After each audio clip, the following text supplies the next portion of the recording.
Chapter 5, My Greatest Teacher. Before we begin, as a student, you study various subjects throughout the day spent in school. Teachers of individual subjects teach you, and some of them impress you with their teaching skills and personality.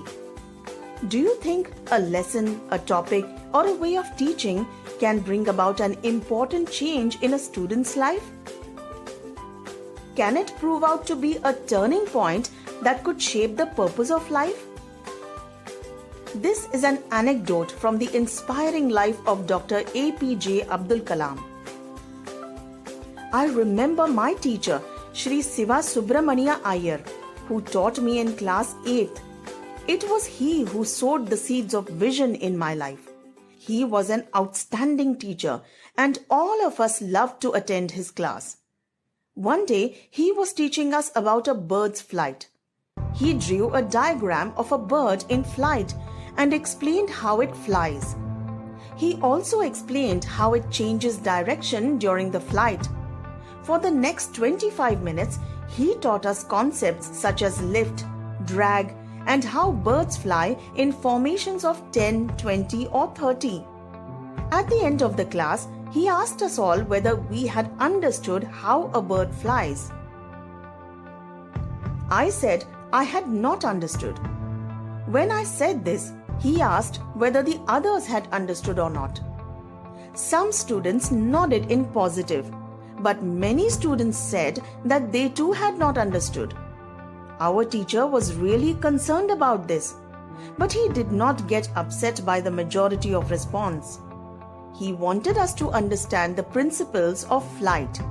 So he said that he would take all of us to the seashore on the same day.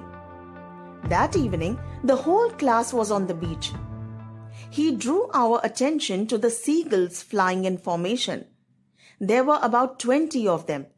It was a marvelous formation of birds, and we were all amazed as we began to recall what we had heard that morning. The teacher then asked us to look at the birds' wings, how they flapped to generate lift. He asked us to look at the tail and the combination of flapping wings and twisting tail. We looked closely and found that the birds in that position could fly in the direction they wanted to. Then he asked us a question. Can you tell me where the bird's engine is and how it is powered? We knew the answer to that question. All the aspects of the principles of flight became clear to us within the next 15 minutes. We understood clearly the dynamics of a bird's flight with the practical example of it in front of our eyes. Our teacher had given us a lesson in theory as well as in practice. This is real teaching and learning.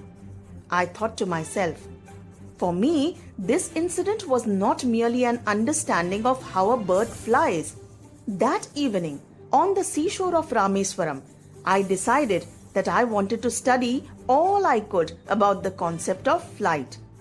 At that time, I did not realize that eventually I would move towards the study of the science of flying. It was my teacher's lesson and the flight I had witnessed, which inspired me to move towards this goal. Then, one evening after class, I asked Mr. Iyer for advice. I told him of my interest in studying the science of flight further. He patiently explained that I should complete class 8th, go to high school, and from there to college, and take up the study of the sciences. This advice and the lesson of the flight of birds really gave me my mission for life. So when I went to college, I took up physics and then went on to study engineering at the Madras Institute of Technology. There, I took up aeronautical engineering. My life was transformed. I became a rocket engineer, aerospace engineer, and a technologist.